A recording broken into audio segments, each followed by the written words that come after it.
자, 오늘 말씀드린 대로 우리는 하나님을 오해했다. 실론. 전체적으로는 이제 4번째 시간입니다. 나눠드린 프린트를 우리 한번 제가 쭉 훑으면서 말씀을 전하도록 하고요. 그리고 궁금한 거 있으면 언제든지 질문을 하시면 됩니다. 또 단톡방에 올라왔던 그 내용들이 있었어요. 웨슬리안과 청교도의 관계, 여심당원님이 의견을 냈던 게 있었고, 또 칼바르트 신학이죠. 신정통주의라고 하는 칼바르트 신학과 우리 이제 청교도의 어떤 관계, 이런 의견, 주장, 이 두 부분은 제가 좀 말씀을 드려야 될 것 같아요. 그래서 그 부분을 오늘 이 교환해 보면 하나님의 속성이 있고 하나님의 사역이 있는데, 하나님의 속성 부분에서 웨슬리안과 청교도의 관계, 이거를 같이 이어서 말씀을 드리면 될 것 같고, 하나님의 사역 부분에서는 칼바르트 신정통주의와 청교도의 관계를 같이 이제 묶어서 연결시켜서 이제 말씀을 드리면 될 것 같아요. 자, 한번 쭉 읽으면서 진행해 볼게요. 실론, 하나님에 대한 신학이죠. 실론은 개혁파 정통신학, 개혁파 정통주의라고도 합니다. 이거 17세기 신학이라고 그래요.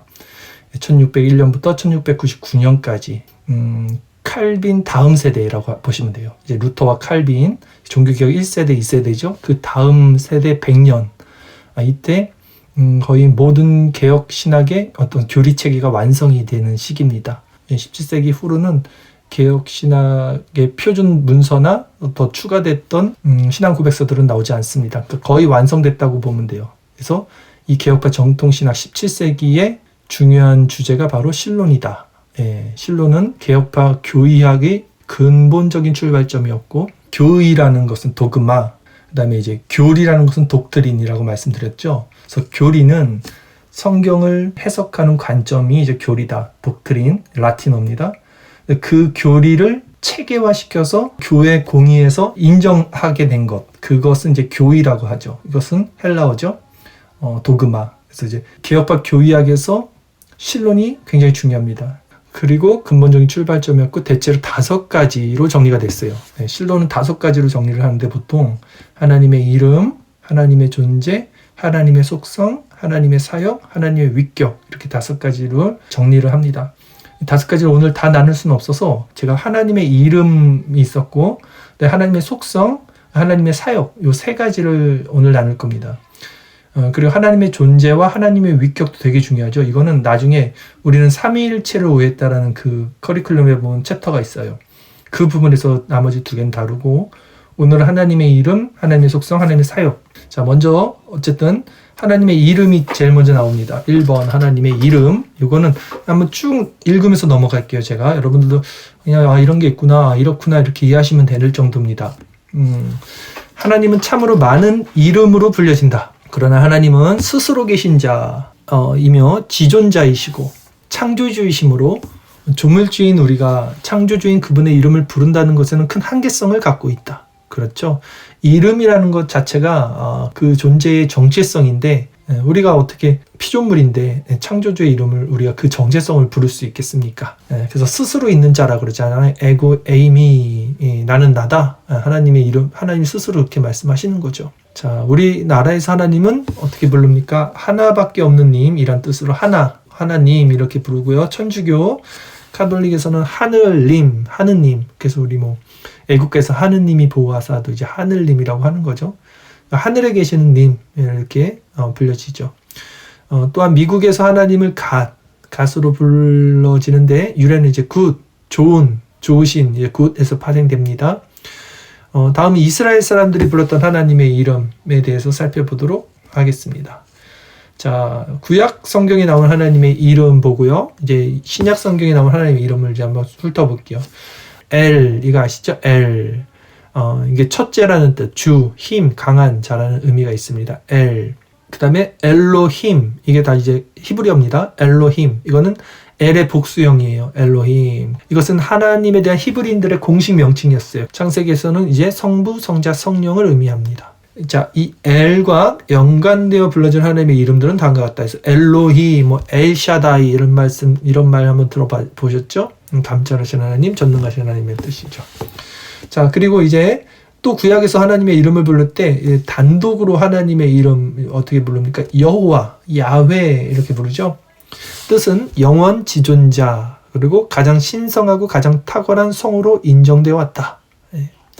유대인들은 계명을 엄수하여 하나님의 거룩한 이름을 함부로 부르지 않기 위해서 BC 300년경에 이것을 전혀 발음하지 않기로 했어요. 이 야훼라는 이 발음을 안 하기로 했어요. 그래서 만약 피치 못해 발음할 경우는 이것을 주님을 뜻하는 로드, 그러니까 주인님이죠. 주인님, 주인님이라고 뜻하는 아도나이가 이제 주인님이라는 뜻입니다. 이것이 신약에서는 퀴리오스라고 하잖아요. 퀴리오스. 그래서 이제 아도나이, 주님, 주인님 이렇게 읽었습니다. 아도나이, 전능하신 통치자, 주인님 이거예요. 자, 어쨌든 이제 여호와, 이 야훼와 연관되어 불러진 하나님의 이름들은 또 뭐가 있었냐면 여호와 니시, 여호와는 나의 깃발, 여호와 샴마, 여호와께서 거기 계시다, 여호와 샬롬, 많이 하죠 우리. 여호와는 평강, 여호와 이레, 여호와께서 준비하심, 이런 이름들로 이제 불러졌습니다. 자, 2번 신약 성경에 나오는 하나님의 이름도 한번 보겠습니다. 데오스, 이제 헬라어로 하나님이라는 뜻입니다. 데오스, 구약의 엘로힘, 이거와 이제 대치되는 신약적 표현이 데오스예요. 그래서 우리 뭐 코람데오 하잖아요. 하나님 앞에 이제 코람데오스예요. 퀴리오스, 우리 아까 살펴봤죠. 아도나이와 이제 대치되는 거예요. 주인님, 주님이란 뜻으로 예수 그리스도를 하나님이시자 신앙의 예배 대상으로 적용했다. 파테르, 이 말은 잘 안 쓰죠. 이제 아버지란 뜻입니다. 파테르.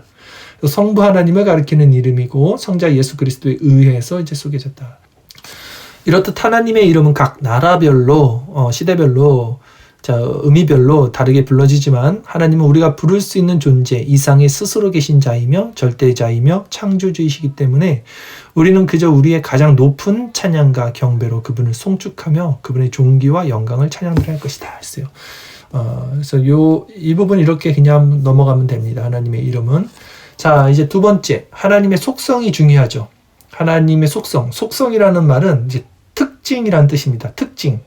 속성은 하나님의 특징인데 크게는 두 가지로 나눠요. 이제 비공유적 속성이라고도 하고요. 이 뜻은 뭡니까? 공유하지 않는 하나님의 속성, 즉 인간과 공유하지 않는 하나님의 속성. 그러니까 인간에게는 없고 하나님에게만 있는 속성이에요. 그래서 이걸 비공유적 속성이라고 하고요. 또 하나는 뭐가 있습니까? 공유적 속성이 있죠. 밑으로 쭉 내려가면 빨간색으로 공유적 속성은 뭡니까? 이거는 인간과 공유하는 속성이 하나님이, 즉 인간에게도 있고 하나님에게도 있는. 그래서 인간이 이 공유적 속성을 통해서 하나님을 닮아가고 하나님을 추구할 수 있는 어떤 그런 도덕적 속성, 특징이 이제 공유적 속성이에요. 그러니까 우리가 하나님을 안다고 했을 때는 무조건 공유적 속성을 아는 거예요. 하나님의 비공유적 속성을 우리가 알 수가 없죠. 하나님만이 가지고 있는 속성이니까. 그래서 먼저 이제 비공유적 속성을 알아보고 그리고 이제 공유적 속성을 알아볼 겁니다. 이 두 가지로 나눈다는 거, 하나님의 속성. 자, 먼저 비공유적 속성에는 뭐가 있습니까? 사실 지금 제가 가져온 것만고도 좀 몇 개 더 있어요. 많이 있는데 제가 중요한 것들만 지금 몇 개 갖고 온 거거든요. 첫 번째 뭐 있습니까? 영원성. 인간은 영원하지 않지요. 불변하지 않죠. 근데 이제 하나님은 영원하죠. 시작과 끝이 없죠. 알파 오메가 되시죠. 그래서 하나님에게만 있는 속성이에요. 영원성. 하나님은 시작도 없고 끝도 없으신 영원하신 분이며 불변하시는 분이다. 하나님 안에는 시작도 없고 끝도 없고 시간적 흐름도 없다. 시간도 없다. 그러므로 하나님은 영원하셔야 하고 영원성은 오직 하나님께만 속해 있는 속성이다. 광대성, 이거는 그냥 어려운데 그냥 한번 읽어보세요. 광대성이 하나님의 본질의 확산인 것처럼 광대성도 있어요. 하나님의 비공유적 속성. 근데 이 영원성은 하나님의 본질의 지속이죠. 그러므로 우리가 하나님이 자기 자신에게 속해 있고 자기 자신에게서 나오신 분이라고 말할 때 그것은 하나님은 자기 외에 실존의 다른 원인을 갖고 계시지 않는다는 것으로 이해되어야 한다. 이게 굉장히 심오한 말이거든요. 지금 뭐라 그랬냐면 하나님이 자기 자신에게 속해 있고 자기 자신에게서 나오는 분이라고 말할 때 그것은 하나님은 자기 외에 실존이 중요해요. 실존의 다른 원인을 갖고 계시지 않는다는 것으로 이해되어야 한다. 이걸 제가 이제 후반에 다시 한번 설명을 드릴게요. 지금 요 포인트가 굉장히 중요합니다. 우리가 하나님을 아는 그 어떤 관점에 있어서. 왜냐하면 간단히만 말씀드리면 우리는 뭔가를 알 때 항상 상대가 필요해요. 그러니까 빛을 알려면 어둠이 필요하고 생명을 알려면 죽음이 필요하고 선을 알려면 악이 필요하죠. 우리는 항상 대치되는 그 부분이 있어야만 그 반대편에 있는 것들을 깨닫는단 말이에요. 그러니까 계시라고 할 때도 하나님의 말씀이 계시라고 하는데 그러면 계시를 받는 대상이 있어야만 그 계시자가 있잖아요. 우리 편에서는. 그러니까 인간의 사고 구조는 여기서 벗어나질 못해요. 이걸 실존주의라고도 하잖아요. 우리가. 실존주의는 뭐냐면 간단히 얘기해서 진리라는 것이 객관적이고 확정적이고 고정적이란 말이에요. 그건 진리입니다. 그래야지 진리죠. 근데 우리는 이 진리가 나에게 와 닿기 전까지는 그 고정적이고 확정적이고 객관적인 진리를 받아내지는 못하잖아요. 그러니까 진리라는 게 나한테 와야지만 그 진리는 진리가 되는 거예요. 우리는, 인간은. 그러니까 인간은 그것이 진리라도 진리가 나에게 오지 않으면 어떻게 돼요? 그건 진리가 아니게 된 거예요. 그럼 그건 객관적이 아니죠. 그건 확정적도 아니고, 그리고 그건 시간 안에 있게 돼요. 항상 상대성이 있게 되고요. 그러니까 인간이 사고하는 구조는 여기서 벗어나질 못해요. 이것이 실존주의거든요.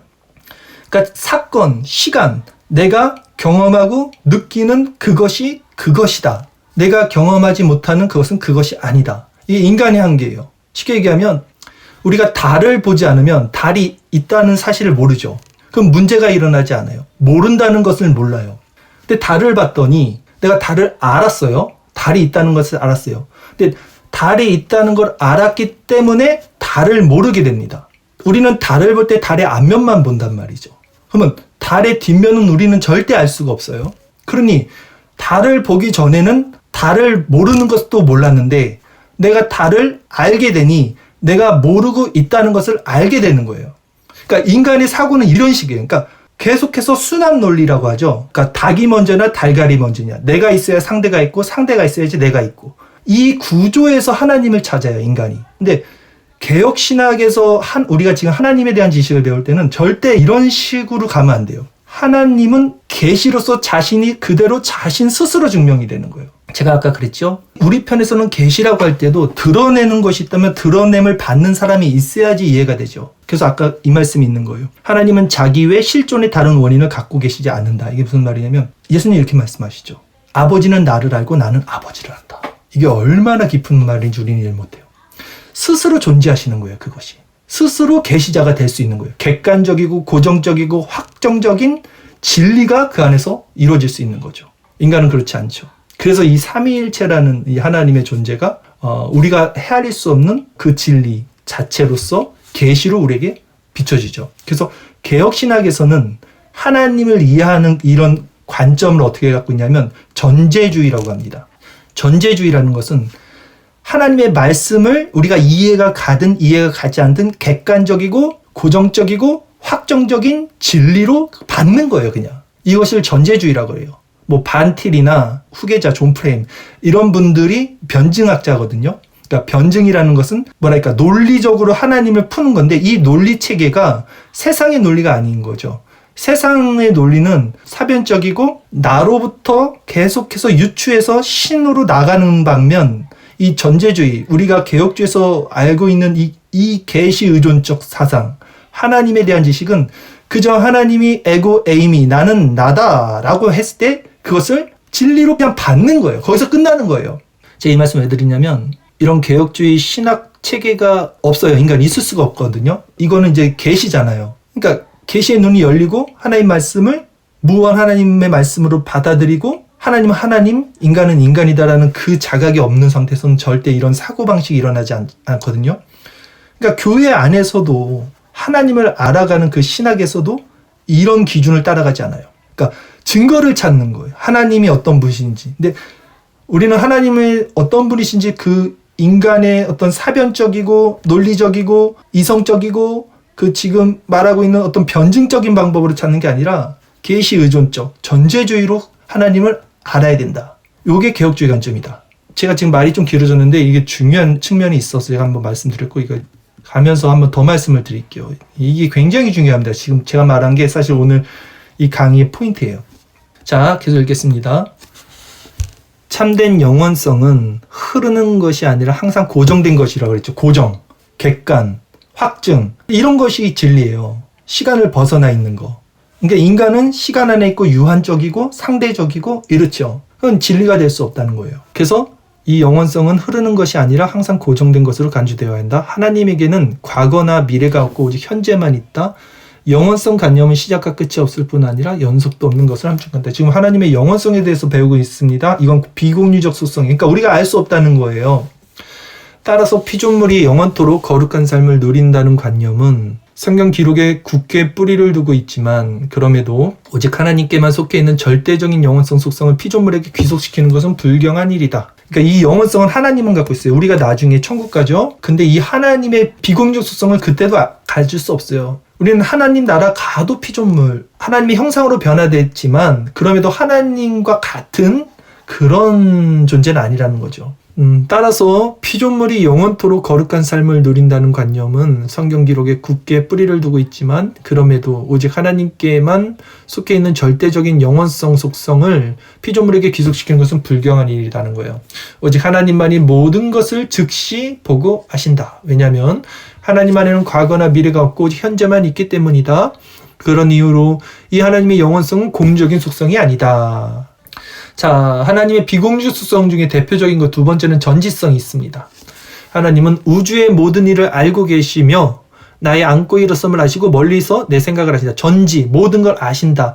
자, 여기서 제가 그 말씀을 드리겠습니다. 우리 그 단톡방에 우리 의견 내셨던 내용 중에 웨슬리안과 청교도들의 이제 유사성, 교집합 부분을 이제 말씀을 언급을 하셨는데 그 부분을 이 지금 전지성에 비추어서 제가 한번 정확히 말씀을 드릴게요.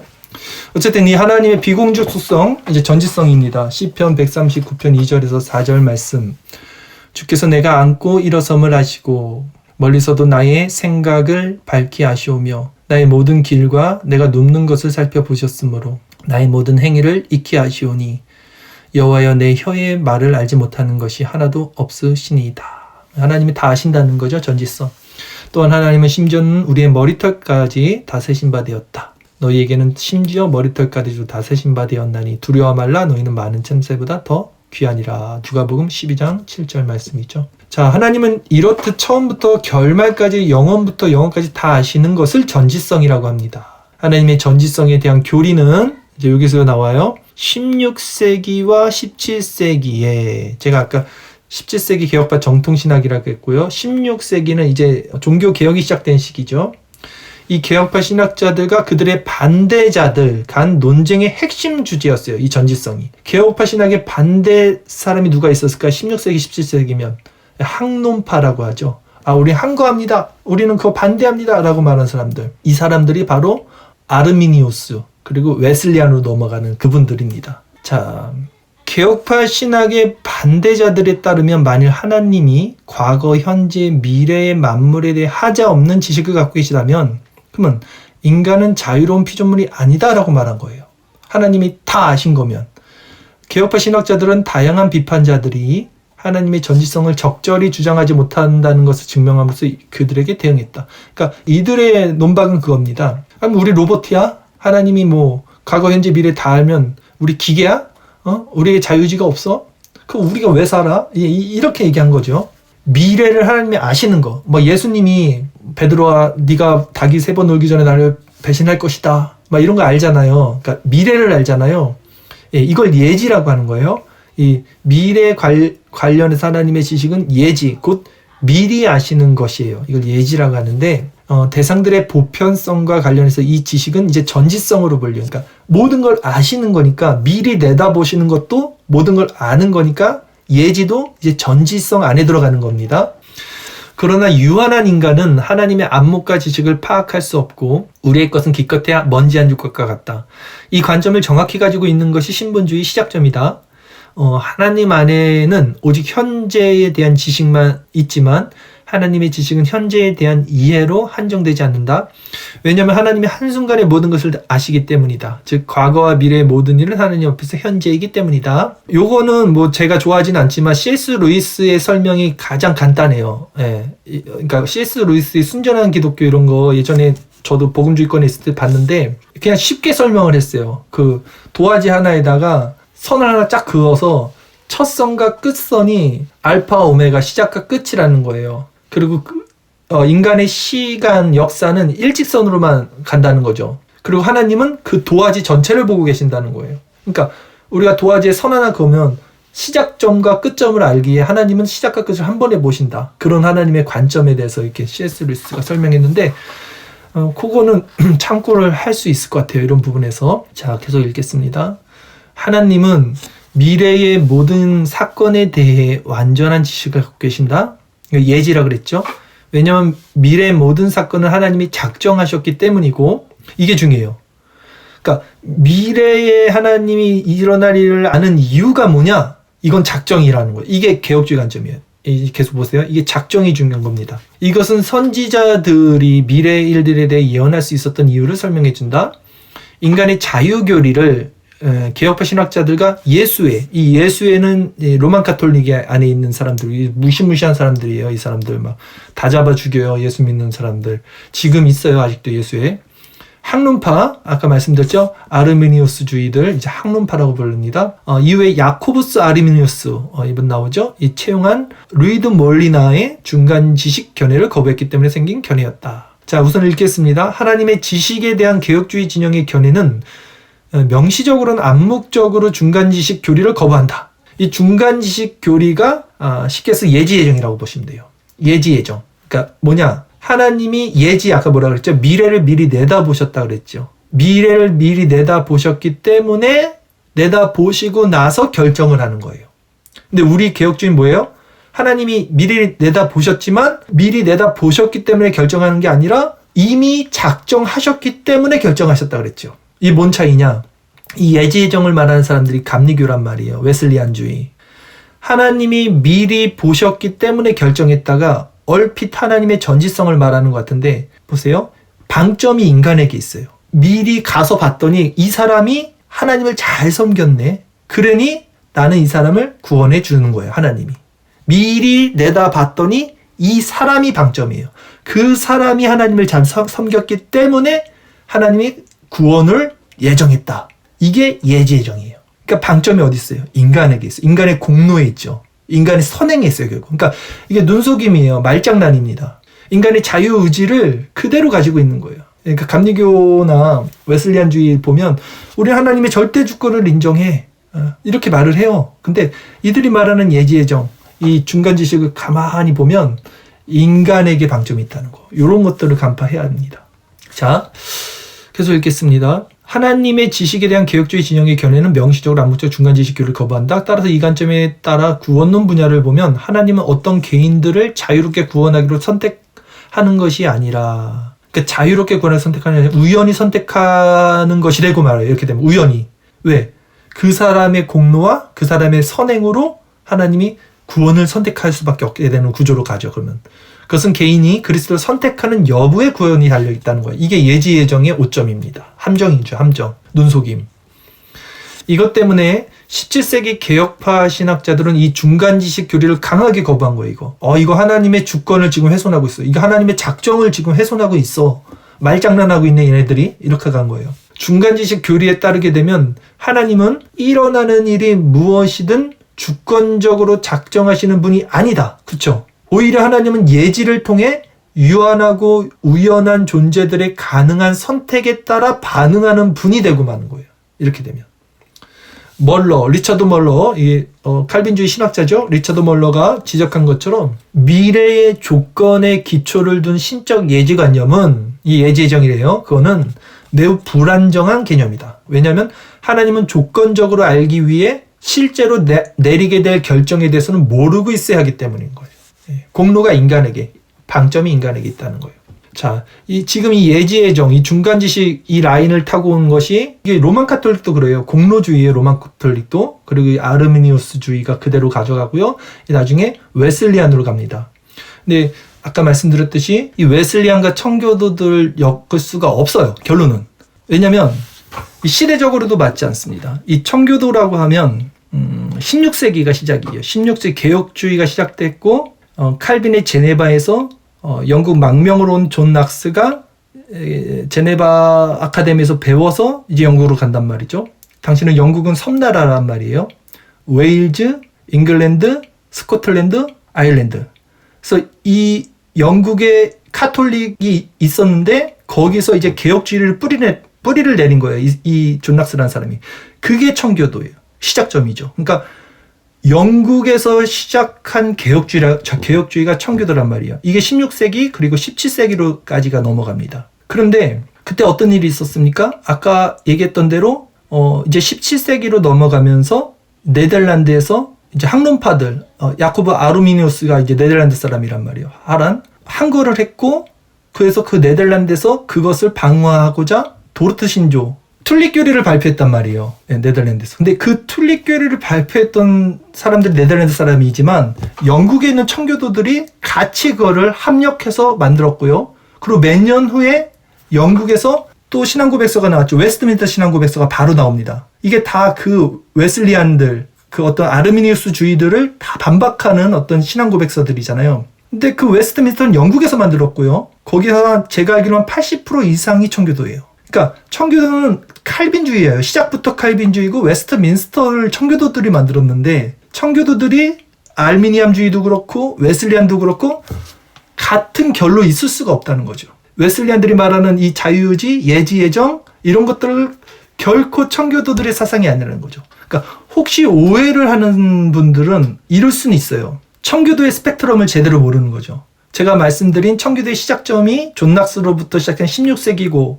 17세기가 개혁파 정통주의면서 청교도 라인인데 그 청교도 3세대 정도까지 그러니까 메이플라워 타고 미대륙으로 가기 전까지 세대 존 오웬이나 존 버년까지가 청교도예요. 물론 정치적으로는 그 안에도 아까 제가 말씀드렸죠. 영국은 섬나라라고 했어요. 그러니까 잉글랜드에서 뿌리를 둔 이제 청교도들은 회중파. 이건 정치 문제입니다. 신학은 괜찮아요. 건전해요. 회중파로 가는 거고 이제 북장로교회라 그러죠. 스코틀랜드 쪽에서 이 칼빈주의를 받은 사람들은 장로교로 가는 거예요. 그래서 그런 정치적인 색깔은 틀렸을지언정 당시 엘리자베스 1세가 결국은 그 성공회를 만들잖아요. 그때도 계속 같이 반박하고 이 개혁 신학을 지켰던 것들이 청교도 라인인데 그 후에 미국으로 가면서 지금 미국이죠.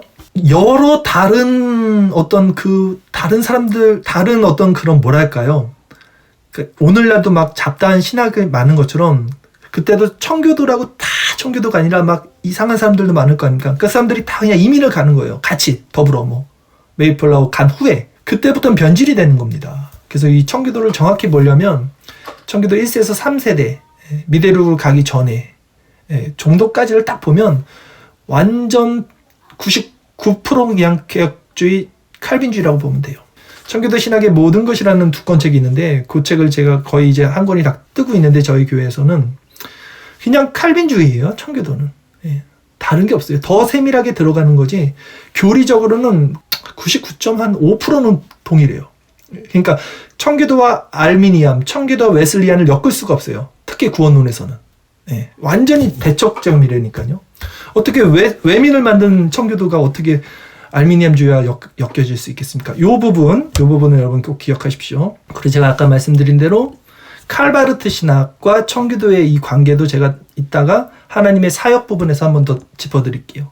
자, 다시 한번 돌아가서 지금 하나님의 비공유적 속성을 배우고 있고요. 영원성, 전지성을 살펴봤습니다. 이제 세 번째는 뭐가 있습니까?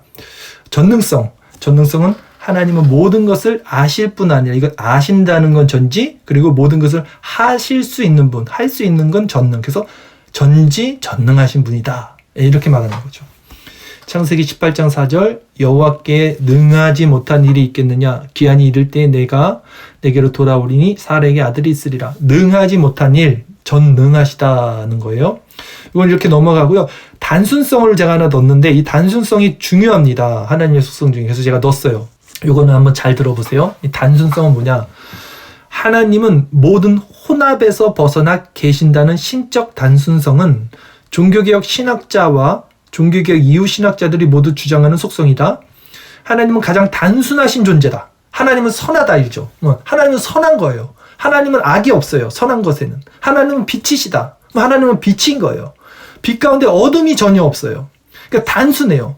단순하다는 건 뭡니까? 강한 거예요. 불순물들이 섞인 것은 약하잖아요. 우리가 다이아몬드도 원석은 강하잖아요. 단순하다는 거는 정말 강한 겁니다. 하나님은 그런 속성을 갖고 있어요. 하나님은 가장 단순하신 존재시다. 왜냐하면 그것이 본성상 첫째 속성이고, 하나님이 이랬다 저랬다 막 섞일 수가 없죠. 빛과 어둠이 섞이지 않잖아요. 그것 외에는 아무것도 갖고 계시지 아니하며 절대로 복합적인 것으로 생각될 수 없기 때문에. 그래서 이 하나님의 속성을 우리가 이렇게 공부하고 배우면 뭐가 좋습니까? 우리도 이렇게 단순하게 닮아가야 된다는 것을 알게 되는 거예요. 우리는 너무 복잡하죠. 우리는 두 마음을 품고 있어요. 근데 이 하나님의 속성은 단순하다는 거죠. 그러니까 이 단순성은 모든 것을 하나로 엮어요. 그러니까 하나님의 속성, 아까 우리 지금 살펴보는 비공유적 속성, 또 공유적 속성이 있어요. 영원, 전지, 전능. 또 공유적 속성에는 우리가 살펴보겠지만 뭐 거룩, 의로움, 선하심, 미쁘심, 신실하심, 자비로우심, 인내하심, 온유하심, 이런 모든 어떤 속성들은 하나라는 거예요. 사실은 단순성 안에서. 이게 다 연결되어 있거든요. 거룩하니까 선하고, 선하니까 자비롭고, 자비로우니까 인내가 많으시고 이러잖아요. 그러니까 이 속성들이 다 단순성 안에서 하나가 된다고 봐야 돼요. 이렇게 이해하셔야 돼요. 하나님의 속성을. 하나다. 하나는 뭐예요? 단순하다는 거죠. 자, 모든 실체는 더 영적일수록 그만큼 더 능력이 크다. 가장 큰 단순성이 있는 곳에 가장 큰 통일성. 이게 가장 큰 단순성이 있는 곳에 통일성이 있는 거예요. 속성들이 다 하나로 연결되는 거예요.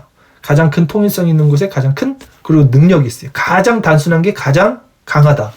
이게 이렇게 해서 하나님의 속성, 그 중에 우리가 비공유적 속성, 하나님에게만 있는 속성을 살펴봤습니다. 자, 두 번째까지 한번 볼게요. 공유적 속성은 뭐냐면 이제 인간에게도 있고 속성, 그리고 하나님을 우리가 추구하고 닮아가는 도덕적 속성. 우리가 성경을 보면서 요걸 찾는 거예요. 하나님의 속성이 어디 있는지 할 때 비공유적 속성 우리가 모르잖아요. 근데 이 공유적 속성을 우리가 보는 거예요. 하나님은 거룩하시구나. 하나님은 선하시구나. 하나님은 인자하시구나. 하나님은 오래 참으시는구나. 하나님은 신실하시구나. 하나님은 공의롭구나. 이게 다 비공유적 속성이에요. 나도 거룩해야지. 나도 선해야지. 나도 오래 참아야지. 나도 정의로워야지. 이렇게 가는 거예요. 보십시오. 첫 번째는 거룩성입니다. 이 순서도 중요해요. 이 신학자들이 이런 것들을 그냥 자기 마음대로 만들지 않고요. 이 순서도 정확히 합니다. 그러니까 우리가 볼 때는 이 공유적 속성을 딱 보면 지금 첫 번째 거룩성 나왔죠. 두 번째 쫙 보세요. 뭐가 나오나? 의로우심이 나와요. 이 공의란 말이에요. 의로움, 정의로움. 세 번째가 사랑이 나옵니다. 그러니까 이 순서를 신학자들은 다 정한 거예요. 일부러. 그러니까 우리는 흔히 이렇게 얘기해요. 사랑의 하나님. 그쵸? 우리가 하나님을 떠올리면 사랑을 먼저 떠올려요. 그러면 당연히 하나님의 이 공유적 속성 중에 뭘 먼저 생각할 거야? 사람은 사랑이라는 걸 먼저 생각하는데 신학자들은 아니라는 거예요. 거룩이 먼저 나와요. 거룩. 물론 이게 다 중요해요. 동일한 거고 하나, 단순성 안에서 하나지만 그럼에도 질서가 있는 거예요. 거룩이 먼저고 더군다나 사랑 위에 뭐가 있어요? 두 번째는 의로우심이 먼저예요. 공의. 그러니까 공의가 있고 사랑이 있는 거예요. 우리가 하나님의 은혜를 받기 위해서는 회개를 해야 복음을 받는 것처럼 회개 없는 복음이 어디 있습니까? 마찬가지로 하나님의 사랑 전에는 반드시 하나님의 의로움이 먼저 있는 거죠. 공의, 심판. 이런 순서도 우리가 기억하고 한번 보십시오. 자, 먼저 거룩성입니다. 거룩이란 카도시, 이거는 이제 죄와 분리된다는 뜻이잖아요. 하나님의 거룩하심을 가장 잘 보여주는 것이 이제 갈보리. 하나님은 완벽하게 거룩하시기에 죄를 용서할 수 없는 분이었어요. 그래서 십자가는 하나님의 거룩하심에 대한 성경의 가장 큰 선포. 또한 우리가 하나님의 거룩하심을 묵상할 때 비로소 우리 자신의 더러움을 보게 되죠. 거룩하심은 하나님의 모든 속성의 백미. 그것이 없으면 지혜는 교활함으로 그치고 공의는 잔인함으로 기척되고 주권은 폭정으로 끝나고 자비는 우매한 연민으로 마감돼요. 그러므로 거룩하심이 하나님의 본질적 속성이라는 것에 개혁파 신학자들 간 의심이 전혀 없다. 그래서 첫 번째로 나오는 거예요. 거룩이 가장 또 기준이 됩니다. 자, 피조물은 모든 피조물의 내재적 가변성으로 말미암아, 그러니까 이제 변한다는 거예요. 우리는 본질적으로 거룩할 수 없어요. 우리는 고정적이고 객관적이고 확정적이 아니니까 우리는 거룩할 수 없다는 거예요. 그러나 불변적인 하나님은 자신의 다른 속성들과 일치되게 절대로 거룩하시다. 죄에 대해 말한다면 하나님은 당연히 죄를 미워하신다. 하나님은 자신에게 반하는 모든 것을 당연히 미워하셔야 한다. 따라서 하나님이 죄를 미워하시는 것은 격렬한 미움이다. 하박국 1장 13절 주께서는 눈이 정결하심으로 악을 참아보지 못하시며 패역을 참아보지 못하시거늘. 이거는 이제 신인 동형적 표현이라고 합니다. 하나님이 어떻게 막 눈이 있고 막 차마 못 보고 막 이런 게 아니라 하나님의 말씀을 우리가 이해할 수 있는 수준으로 이렇게 비춰주는 거잖아요. 하나님을 의인화하는 거잖아요. 어떤 면에서. 이거 신인 동형적 표현이다. 신인 동형론이다. 이렇게 얘기를 합니다. 하나님 눈 있지 않아요. 하나님 영이십니다. 그래서 읽겠습니다. 사실상 죄는 하나님이 불쾌하게 여기시는 유일한 핵심 대상이다. 그러니까 거룩과 반대되니까 싫어하지. 하나님이 불쾌한 거죠. 인간의 본성은 하나님에게서 나온 것이고 따라서 하나님이 미워하시는 것은 인간의 본성이 아니라 부패한 인간의 본성이다. 이 말도 중요해요. 그러니까 우리는 하나님의 형상으로 지음받았잖아요. 그러면 악은 어떻게 나온 거야? 이 미움은 어떻게 나온 거야? 이 부패는 하나님께서 나온 게 아니면 이게 어디서 나온 거야? 이런 질문을 하죠. 이 어거스틴이 말을 하죠. 이 악은 선의 결핍이다. 이렇게 말을 하죠. 예. 그래서 컵에 뜨거운 물을 담을 때 시간이 지나면 이 뜨거운 물이 차가워지는 거죠. 그것은 차가운 물이 창조된 게 아니라 뜨거운 물이 그 뜨거운 물의 속성을 잃어버려서 차갑게 되는 것처럼 하나님은 선하게 인간을 만들었는데 그 선의 부재가 악이 된 거다. 이렇게 이제 어거스틴은 표현을 합니다. 우리는 그걸 따르고 있고요. 그래서 하나님은 악을 조성하신 분이 아니에요. 우리가 타락했기 때문에 선의 부재가 악이 된 거다. 이렇게 이해하시면 됩니다. 그 얘기예요, 이게.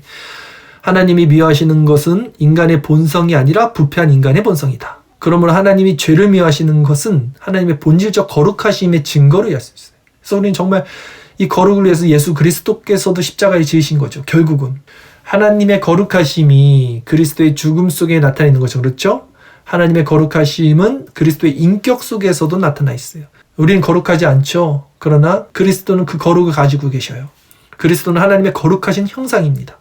하나님은 자신의 영광 속에 계실 때 너무 눈부셔서 우리가 바라볼 수 없기 때문에 성육신은 택함 받은 자가 예수 그리스도의 얼굴 속에서 하나님의 거룩하심을 바라보게 할 뿐만 아니라 예수 그리스도를 통해 하나님과 같이 거룩하게 되는 것을 가능하게 한다. 자, 이거 중요합니다. 보세요. 인간은 하나님을 알 수 없어요. 제가 시작할 때 말씀드렸어요. 인간의 사고 구조에서는 하나님을 이해할 수 없어요. 그런 구조에서 하나님을 이해하면 안 돼요. 그 자체가 죄예요. 그러니까 우리 하나님을 알 수 없는데 특히 하나님의 비공유적 속성을 절대 알 수 없어요. 근데 이 공유적 속성이란 말이에요. 지금 알 수 있다 그랬죠. 제가. 그리고 이제 거룩이라는 거예요. 근데 우리는 하나님을 알 수 없잖아요. 예수 그리스도를 통해서 하나님을 알 수 있는 게 공유적 속성이에요. 그러면 예수 그리스도를 통해서 예수 그리스도의 거룩하심을 보면서 하나님은 이렇게 이게 거룩이구나. 이것이 하나님의 속성이구나를 알 수 있다는 거예요. 그걸 지금 어떻게 표현했습니까? 예수 그리스도의 얼굴 속에서 하나님의 거룩하심이라고 그랬죠. 이 성경에 보면 그리스도의 얼굴에 있는 하나님의 영광의 빛을 우리 심령에 비추어 주셨다고 그랬잖아요. 이 그리스도의 얼굴에 있는 이 얼굴이라는 것이 뭐냐면 인격이에요. 그분의 인격과 사역이죠. 신학적으로 말했을 때. 그러니까 예수님의 성품이에요. 쉽게 얘기해서. 그걸 우리 성경을 보면서 그 안에서 성령을 통해서 하나님의 거룩하심을 보게 된다는 거예요. 그리스도 얼굴을 통해서. 자, 확실히 그리스도와 같이 거룩하게 되는 것이 하나님을 존귀하게 하는 최고의 길이다. 그러니까 우리가 그리스도의 얼굴을 본다는 건 그리스도에 연합하는 거거든요. 그리스도의 인격적 관계를 갖는 거예요. 야다, 기노스코. 그래서 그분을 알므로 영생을 얻게 되는 거예요. 영생은 하나님과 그 보내신 예수를 아는 것이란 말이에요. 인격적 관계. 그것이 하나님을 존귀하게 하는 거예요. 왜? 그것이 하나님의 형상으로 회복되는 거니까. 그것이 원래 하나님이 인간을 피조물로 만든 상태로 돌아간 그것이기 때문에 하나님이 미워하는, 하나님이 경멸하는 죄의 모습을 버리는 것이 거룩이기 때문에 그리스도를 통해서 우리가 그 거룩을 회복하는 것이 하나님을 존귀하게 되는 거예요. 우리가 거룩하게 되므로 하나님은 이런 분이구나. 하나님은 이게 거룩이구나를 아는 거. 아는 게 영생이고 아는 게 하나님과 하나 되는 것이기 때문에 하나님이 피조물을 창조하신 목적과 이유가 드러나기에 존귀하게 되는 거예요. 그러니까 우리가 그리스도를 통해서 거룩하지 못하면 절대 하나님을 알 수도 없고 그분을 알 수 없다면 그분의 속성을 닮을 수 없고 그분의 속성을 닮을 수 없다면 그분을 영화롭게 하거나 영광스럽게 할 수 없다는 거죠. 제일 중요한 거는 그리스도의 얼굴에 있는 하나님의 영광을 받는 것. 결국은 이 지점이에요. 로마서에서 말하는 게 그겁니다. 다. 자, 거룩하심이 하나님의 모든 속성이 광채인 것처럼 거룩함은 그리스도인의 모든 은혜의 꽃이에요. 그래서 우리가 그리스도와 연합만 되면, 그래서 그리스도의 얼굴에 있는 하나님의 영광, 그 거룩을 받으면 그냥 다 아는 거예요. 그냥 하나님이 이러신구나. 그러면 막 하나님을 찬양하게 된단 말이에요. 인간이 그냥 자연스럽게. 네. 자, 따라서 예컨대 영원성 속성과 달리 하나님의 거룩하심은 이제 이것의 공유력이라는 거예요. 그래서 우리는 영원은 우리가 알 수 없지만 그리스도 안에서 그분의 인격과 사역을 통해서 이 하나님의 거룩하심을 우리가 다는 아니에요. 물론 완전 성화도 없을 뿐더러 하나님 나라에 가더라도 말씀드린 대로 우리가 하나님 차원의 거룩을 가질 수는 없어요. 그러나 하나님의 형상의 조그만 그 모습만 우리가 가져도요, 그 빛은 모세가 얼굴이 막 환하게 비치잖아요. 그 하나님의 그 말씀 대면한 후에도 그 정도인데 어떻겠습니까? 이 거룩하심을 가진 것은. 그러나 우리는 항상 모든 공유적인 속성은 먼저 예수 그리스도의 인격, 이게 또 인격 나오죠? 인격 속에서. 그러니까 인격을 알려면 어떻게 해야 돼요? 말씀을 묵상해야 된다니까요. 그래서 성경이 중요한 거예요. 그리스도의 말씀이잖아요, 성경이. 그러니까 그 말씀을 통해서 그리스도의 인격을 묵상하는 거예요. 그때 완전하게 선언되고, 이어서 구주와의 연합도 나오죠? 유니온 크라이스트, 인 크라이스트, 그리스도 안에서 신자들이 이 하나님의 속성들에 참여하게 되는 거예요. 것을 염두에 둬야 한다. 제가 말씀드린 거지 그대로. 따라서 거룩함의 실천은 기독론적인 초점을 갖고 있다 했어요. 자, 의로우심. 이 하나님의 공유적 속성 두 번째는 의로우심입니다. 하나님은 거룩하신 동시에 의로우시다. 의는 하나님의 오르심을 의미하는 거예요. 오르심. 그러니까 옳지 않다는 것은 심판을 당해야 돼요. 하나님의 속성상. 하나님의 의로우심은 필연적으로 악한 것과 바르지 못한 것에 대한 공의로 드러난다. 공의는 심판입니다. 그러므로 믿지 않는 모든 자에게는 하나님의 진노가 있다는 거죠. 세 번째는 사랑, 우리가 좋아하는 선하심입니다. 근데 말씀드린 대로 속성은 하나입니다. 다 유기적이에요. 그러니까 하나님의 공의는 사랑이고, 사랑은 공의고, 공의는 거룩이고, 거룩은 공의예요. 이게 다 연결되는 겁니다. 사랑은 선하심이라고도 말할 수 있고요. 이 선하심은 사실 신학적으로 들어가면 좀 다르게 나누긴 하는데, 저는 그냥 간단하게 선하심과 사랑을 붙여서 설명을 드리겠습니다. 큰 차이는 없어요. 하나님의 공유적 속성을 논할 때 순서가 중요하다고 말씀드렸죠. 우리는 하나님의 선하심부터 생각하지 않는다. 거룩함, 의로우심, 그 다음으로 사랑과 선하심을 생각한다. 이 순서가 바뀔 때 때로 사람들은 사랑의 하나님을 말하면서 죄 가운데 자신을 방치하는 위험한 일을 자행할 수 있기 때문에 이게 정말 중요해요. 왜? 인간이 죄인이잖아요. 죄의 본성을 갖고 있단 말이에요. 지정의가 부패해 있어요. 그러니까 사랑의 하나님을 먼저 던져주면 자기의 마음과 행동들의 면책권을 갖게 돼요. 면죄부를 갖게 됩니다. 인간은 그러고도 남을 위인이잖아요. 하나님의 공의가 먼저 선포되는 거예요. 이게 개혁주의 청교도에서 말하고 있는 어떤 회심 준비, 죄각성, 다 그 율법의 기능, 죄를 드러냄이 먼저 의로우심으로 작용이 돼야 돼요. 그리고 율법의 무게에 짓눌려서 구원자 예수 그리스도를 바라보는 그 심령 가운데 선하심과 사랑이 주어지는 이것이 구원의 여정 순서입니다. 그러나 이 순서는 시간적 순서는 아닙니다. 또 논리적 순서로 봐야 돼요. 구원의 서정을 반드시 한순간 다 일어나요. 중생과 성화는 한순간 일어나요. 결정적 성화가 일어나요. 그러나 점진적으로 또 성화가 일어나듯이. 자, 하나님의 선하심과 사랑이 나타나는 또 다른 방식은 은혜입니다. 받을 자격이 없는 사람들에게 베푸시는 사랑이 은혜죠. 우리에게 주어진 모든 복의 원천이 바로 이 은혜와 사랑인 것을 기억합니다.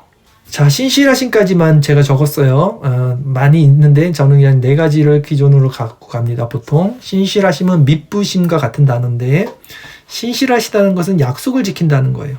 하나님은 자신의 약속, 언약을 절대로 어기지 않는 분이죠. 예, 성경을 보면 진짜 하나님은 그 신실하셔요. 말씀을 지킵니다. 그럼 우리는 또 이런단 말이에요. 하나님이 약속을 지키니까 나는 선민, 나는 택자니까 막 살아도 나는 언약 백성이야, 난 구원받아. 그렇지 않아요. 성경을 잘 보면 너가 자로나 우로나 치우치 않으면, 너가 이 말씀을 지켜 행하면 그 조건이 있어요. 우리가 먼저 하나님의 말씀 가운데 지키면 하나님께서 우리를 신실하게 지키신다 그래요. 근데 문제는 뭡니까? 우리가 그 말씀을 지킬 수가 없다는 거예요. 율법을 지킬 수가 없다는 거예요. 그러니 우리가 짓눌리지고 우리 마음이 낮아지고 겸비되고 심령이 가난해져서 그리스도를 바라보게 하는 거예요. 이제 이 구조와 원리로 항상 신앙은 가야 됩니다. 데살로니가전서 5장 24절 너희를 부르시는 이는 미쁘시니 그가 또한 이루시리라. 그래서 이 신실하심은 결국 성도의 견인, 교리죠. 우리 도르트 신조에 있는 마지막 5번째.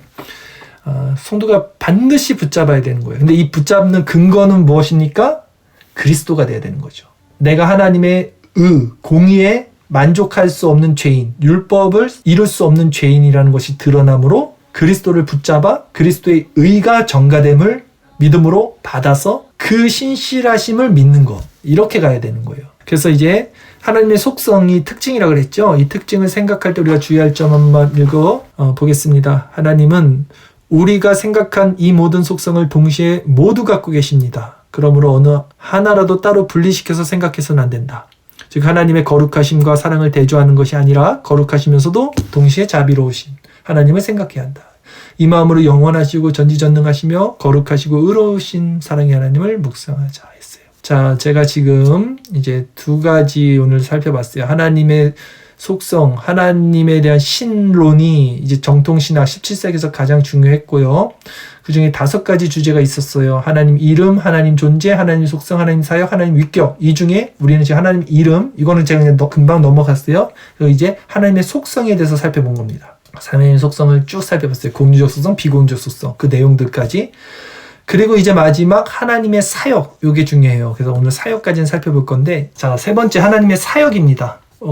하나님의 사역 가운데 작정, 예정, 섭리 이 부분만 제가 딱 가져온 거예요. 작정이란 무엇입니까? 했을 때 하나님이 정하신 뜻, 이게 작정입니다. 작정, 하나님이 정하신 뜻. 언제 정했어요? 이 뜻을? 만세 전에, 시간 전에, 영원 전에 작정했다. 고린도전서 2장 7절 오직 은밀한 가운데 있는 하나님의 지혜를 말하는 것으로서 곧 감추어졌던 것인데 하나님이 우리의 영광을 위하여 만세전 나오죠? 만세전에 미리 정하신 거예요. 이게 작정이에요.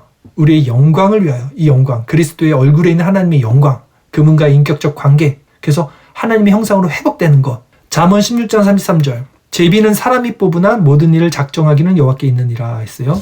이 작정의 신뢰는 뭐가 있습니까? 창조도 하나님의 작정 가운데 있고요. 보존, 지금 세상이 보존되는 것도 하나님의 작정 가운데 있고요. 통치도 작정, 인간의 범죄의 허용도 작정이에요. 하나님의 작정안이 없으면 우리는 진짜 벌써 사탄의 밥이 되고 그냥 막 죽었어요 이미. 사탄의 활동도 하나님의 작정 안에 있기 때문에 하나님이 허용하시는 안에서 사탄이 활동한단 말이에요. 반드시. 그러니까 우리가 지금 이렇게 그나마 은혜로 하나님이 붙들어 주시는 그 작정 가운데 사는 것입니다. 그러면 이제 예정이란 무엇이냐 했을 때 하나님의 작정은 아시겠죠? 하나님이 정하신 뜻. 이 작정 가운데 있는 인간의 구원에 관한 선택과 유기를 예정이라. 그러니까 구원에 관한 걸 예정. 작정 가운데 있는 구원에 가는 걸 예정이라 그래요. 에베소서 1장 4절 5절 곧 창세 전에 그리스도 안에서 우리를 택하사 우리로 사랑 안에서 그 앞에 거룩하고 흠이 없게 하시려고 그 기쁘신 뜻대로 우리를 예정하사 했죠. 예정 나오죠. 그리스도로 말미암아 자기 아들들이 되게 하셨으니 아들들 구원에 관한 것 작정 안에 있는 구원에 가는 것을 예정이다. 이렇게 하면 됩니다. 그럼 섭리란 무엇이냐? 하나님이 작정하신 뜻을 이제 이루어 가잖아요. 우리는 시간과 역사 속에 살죠. 이 시간과 역사 속에서 이루어지는 하나님의 작정과 예정을 섭리라고 하면 됩니다. 그렇게 보시면 돼요. 마태복음 10장 29절 참새 2마리가 한 아사리온에 팔리지 않느냐? 그러나 너희 아버지께서 허락하지 아니하시면 그 하나도 땅에 떨어지지 아니하리라. 하나님은 그의 작정 속에서 구원받을 자를 예정하시고요. 구원은 예정입니다. 그리고 그 예정된 자들은 반드시 그분의 섭리 가운데 구원을 받는다. 이렇게 하시면 돼요. 이 모든 것을 통틀어 하나님의 경륜이다라고도 말을 하죠. 자, 마지막 이 말씀만 읽고 질문 받겠습니다. 우리가 하나님의 속성을 알고 우리가 지금 하나님의 속성 배웠어요. 그렇죠? 그리고 그분의 작정과 예정과 섭리 하나님의 사역 중에 한 부분입니다. 받아들인다면 우리 삶에 어떤 어려움과 문제가 있다 할지라도 우리는 결국 선하신 하나님의 뜻, 선한 하나님, 이거 하나님의 속성에서 우리가 배웠어요. 하나님은 선하시죠. 그 하나님의 뜻은 작정이에요. 뜻을 따라 우리는 믿음 안에서 믿음으로 살아갈 수 있게 된다는 거예요. 그러니까 우리가 하나님의 속성을 잘 알면 하나님은 선하신 분, 하나님은 작정 가운데 예정하시고 섭리하시는 분, 이걸 정확히 알면 어떤 어려움 가운데 있어도 우리는 믿음을 통해서 살아갈 수 있게 된다는 것이죠.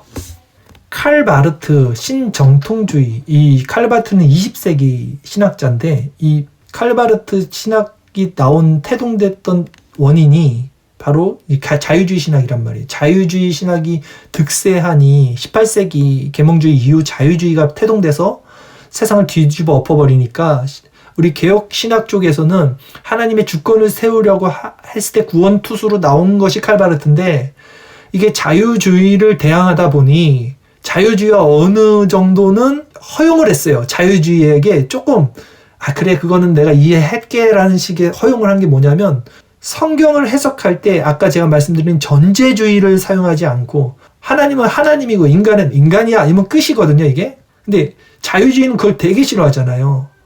인간을 중심에 두니까. 그래서 이 칼 바르트가 어떻게 얘기를 하냐면, 성경은 하나님의 말씀이 맞지만 인간이 쓴 거고 구원에 있어서는 그러나 부족함이 없어. 인간이 썼기 때문에 오류가 있을지 몰라. 이게 자유주의가 말한 거 그대로 받는 거예요. 인간이 썼으니까 오류가 있을지 모르지만 그것을 읽을 때 성령이 역사하시면 그 순간, 시간, 사건이라는 말, 사건, 시간, 순간 이런 걸 칼바르트가 좋아한단 말이에요. 그때 성령이 역사해서 그 영혼이 구원을 받게 된다. 그러니까 이런 되게 모호하죠 지금 말이. 칼바르트가 어려운 게 그거거든요. 이런 모호한 형태를 가져요. 그러니까 성경을 인정하는 것 같기도 한데 사실은 자세히 보면 성경 안에서 내가 하나님의 신적인 사건을 통해서 뭔가를 받았을 때 그것이 이루어진다고 말하는 거예요.